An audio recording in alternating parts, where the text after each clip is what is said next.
It's 6 o'clock in the morning. The alarm clock blares, a harsh sound cutting through the quiet of the morning. For millions of people, the very first thought isn't about the day ahead or the tasks on their to-do list. It's a single, powerful urge. Before their feet even touch the floor, their mind is already on the small device waiting on the nightstand. It could be a sleek vape pen, or maybe a familiar pack of cigarettes. This is what we call the 10-minute trap.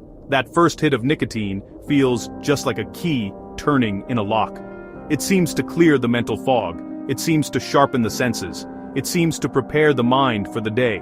It feels like a necessary step, just like turning on the coffee pot, or brushing your teeth. But this morning ritual is not just a habit, it's actually a deeply ingrained neurological event. The brain, having been deprived of nicotine all night, is sending out some pretty powerful signals. Those signals show up as anxiety. So, what is actually happening inside your brain when you use nicotine? Imagine your brain is a complex city with a sophisticated mail delivery system. The mail carriers are called neurotransmitters. They carry important messages between parts of the city. One of the most important messages is, "You did something good. Feel happy." This message is carried by a special mail carrier named dopamine. When you eat delicious food, accomplish a goal, spend time with loved ones, your brain releases dopamine. It's the brain's natural reward system, encouraging survival and repeat behavior. Nicotine is like a master forger with a perfect copy of the key to the main post office. When nicotine enters your bloodstream, incredibly fast, it reaches the brain in seconds. There, it fits perfectly into receptors meant for acetylcholine. These receptors are like special mailboxes. By unlocking these mailboxes, nicotine hotwires the system. It tricks the brain into releasing a massive, unnatural flood of dopamine. Not the gentle, earned release from a meal, but a sudden, overwhelming tidal wave of reward. This chemical hijacking is the core of addiction. The reward system is being artificially driven far beyond natural levels. After the initial powerful rush of dopamine caused by nicotine, what happens next is just as important. The flood of feel-good chemicals doesn't last long. Nicotine has a very short half-life. Your body metabolizes and eliminates it very quickly. Within just a couple of hours, nicotine levels in your blood drop significantly. As the nicotine fades, so does the artificial dopamine high. Your brain, now rewired to expect that high level of stimulation, finds itself in a deficit. This is the beginning of the roller coaster's sharp, stomach-lurching drop. It's the start of withdrawal. This drop is what we experience as a craving. It's a complex physiological and psychological event. Your brain is sending urgent alarm signals. The lack of dopamine creates irritability. It creates anxiety. It creates restlessness. It causes an inability to concentrate. It can even cause headaches. It can cause a gnawing feeling in your stomach. Your brain is essentially screaming, "The reward is gone. The system is down. We need that chemical to get back to our new normal." This feeling is intensely uncomfortable, and your mind knows exactly what will make it stop. This up and down cycle is the engine that drives addiction. The user isn't chasing the high anymore. They're escaping the low. Each hit of nicotine provides temporary relief from withdrawal. That creates a powerful negative reinforcement loop. The brain learns nicotine removes the bad feelings. Many people try to compare nicotine addiction to other common dependencies, like a morning coffee habit or a sweet tooth. They might say, "I need my coffee in the morning, it's the same thing." But scientifically, this comparison doesn't really hold up. While caffeine is a stimulant and sugar can trigger reward pathways, nicotine's grip on the brain is fundamentally different and far more powerful. The primary reason is the speed and efficiency of its delivery. When you smoke, when you vape, it's absorbed by the massive surface area of the lungs and rockets to the brain in less than 10 seconds. This near-instantaneous feedback is a crucial element of addiction. This speed creates an incredibly strong association in the brain between the action, puffing on a device, and the reward, which is that dopamine rush.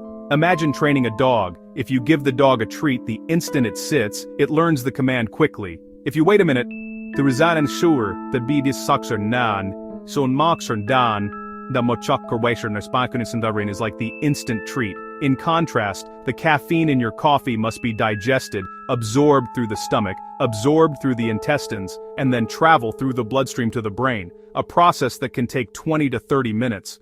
The reward is delayed and less intense, making the behavioral link much weaker than that of nicotine. Nicotine does both. It slams the accelerator for dopamine while also creating a powerful withdrawal that serves as a constant, punishing motivator. The DSM-5 recognizes tobacco use disorder as a severe substance use disorder, on par with addiction to alcohol, opioids, and stimulants. The journey to quit nicotine is often described as a battle, and honestly, the statistics on relapse show just how fierce that battle is. The numbers can be discouraging, but they're crucial. Research consistently shows that the vast majority of people who try to quit nicotine on their own, using willpower alone, are just not successful. According to the Centers for Disease Control and Prevention, fewer than 1 in 10 adult smokers succeed in quitting each year. That means over 90% of quit attempts end in relapse.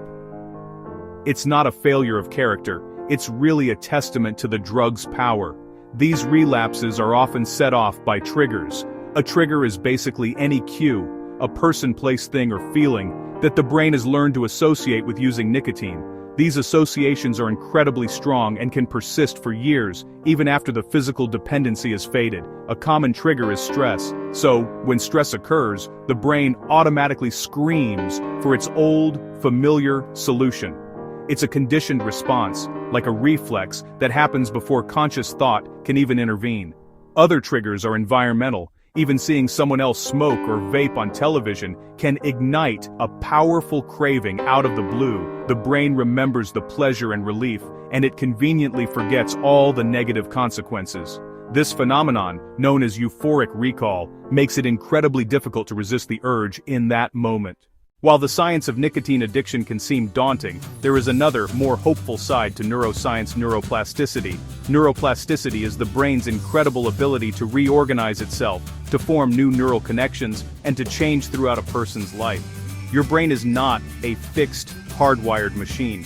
It's actually more like a dynamic, living map of pathways that are constantly being updated based on your thoughts, behaviors, and experiences.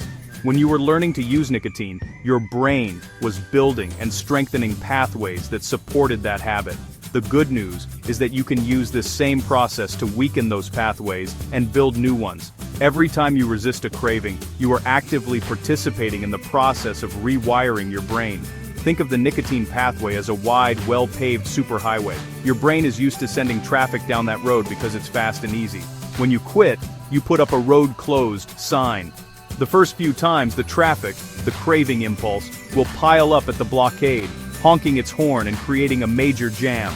It will be uncomfortable and loud, but if you hold firm and redirect the traffic down a new, smaller dirt road, going for a walk, drinking a glass of water, doing deep breathing exercises, you begin a new construction project. With each successful diversion, that new dirt road gets a little wider and a little smoother, while the old superhighway falls into disrepair. Over time, the new healthy coping mechanism becomes the easier, more automatic route. The craving becomes a faint whisper, not a deafening roar. Quitting nicotine is tough, but you don't have to rely on willpower alone. Decades of research have shown the most successful quit attempts use a combination of strategies that address both the physical and behavioral aspects of the addiction.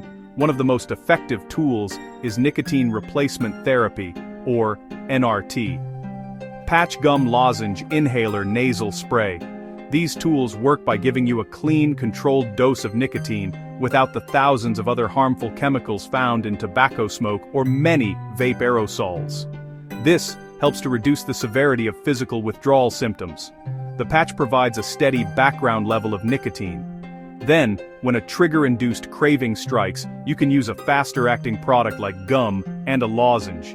This two-pronged approach is proven to be one of the most effective methods, significantly increasing your chances of success compared to going cold turkey. It's like having a fire extinguisher to handle the flames of withdrawal while you work on fireproofing your life by changing your habits. Beyond NRT, there are prescription medications that can help: varenicline and bupropion, working on brain chemistry to ease withdrawal and reduce cravings. Quitting nicotine can feel like a lonely journey, but it absolutely shouldn't be.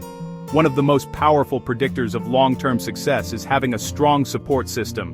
This is not about being lectured or shamed. It is about having people in your corner who can offer encouragement, celebrate your victories, provide a listening ear when you are struggling. Your support system can include your family, friends, co-workers. It's important to be clear with them about what kind of support you need. Tell them you are quitting. You might be irritable or anxious for a while. Ask for their patience and understanding. This is where quit lines, support groups, and online communities become invaluable.